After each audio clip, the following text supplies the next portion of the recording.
നമ്മളൊരു പുട്ടുണ്ടാക്കാനുള്ള പരിശ്രമത്തിലാണ്. പക്ഷേ വെള്ളം കൂടിപ്പോയതുകൊണ്ട് ചപ്പാത്തി വരയ്ക്കുന്ന പരുവത്തിലായിപ്പോയി നമ്മുടെ പുട്ടിൻ്റെ പൊടി.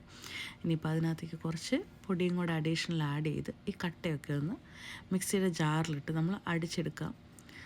അപ്പോൾ ഇതെല്ലാം മിക്സിയുടെ ജാറിലേക്ക് മാറ്റി കട്ടയൊക്കെ ഒന്ന് ഉടച്ച് ഇനി ഇതിനകത്തേക്ക് നമ്മൾ ആവശ്യത്തിന് തേങ്ങയും കൂടെ ചേർത്ത് കൊടുക്കാൻ പോവുകയാണ്.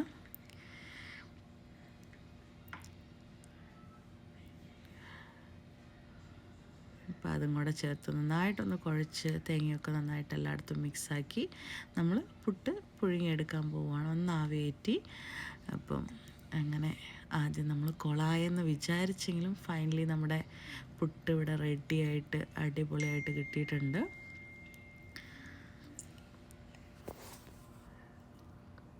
അതൊക്കെ പുട്ട്